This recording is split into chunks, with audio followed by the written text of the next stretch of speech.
caramel flavored pecan pie topping baked over a pecan studded shortbread base. How about this, an essential weekend treat?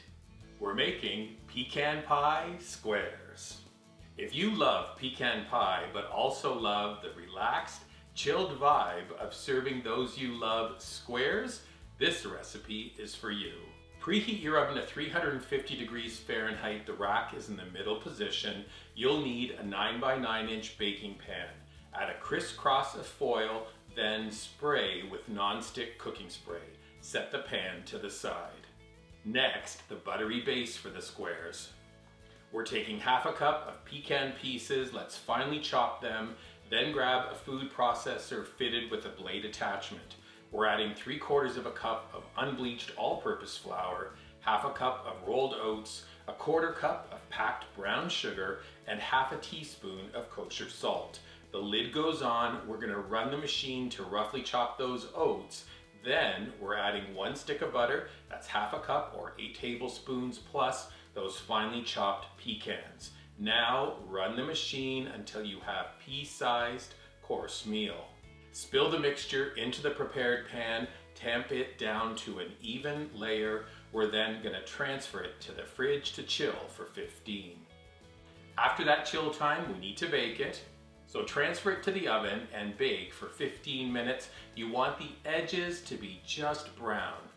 Bring it out of the oven. It's okay for it to cool for a couple of minutes. Now we're gonna make the filling.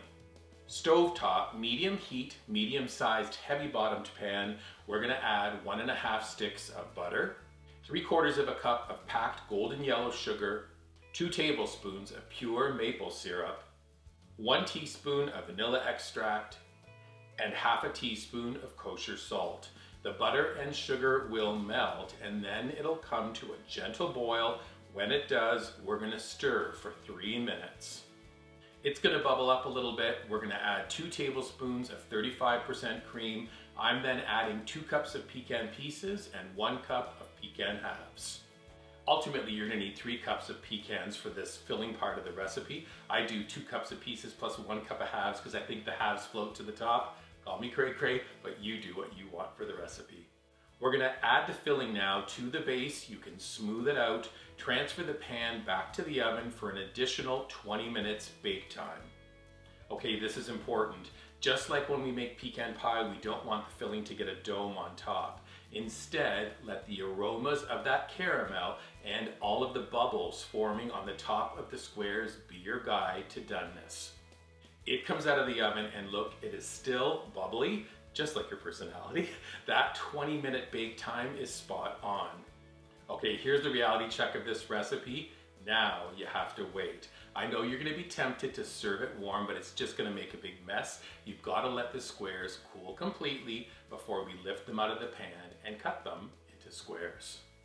Now that it's cooled, we're gonna lift the cooled square up and out of the pan. You may need to coax the foil away, then a sharp knife. Your yield on this recipe is 16 2x2 squares. If you're making this for the holidays, you can cut those squares into little dinkers. That's perfect for your holiday baking trays. These squares are as good as they look. They taste fantastic. Full recipe is up at Weekend at the Cottage. When you're visiting our website, please subscribe to it. Look for this video on our dedicated YouTube channel. You can subscribe to it as well. And then when something sweet is this sweet, take a picture of it and post it using hashtag Weekend at the Cottage on your favorite socials like Pinterest, Instagram, and Facebook. The best pecan pie squares ever. Nutty little shortbread base, beautiful little pecan topper. So good. Make it. Enjoy.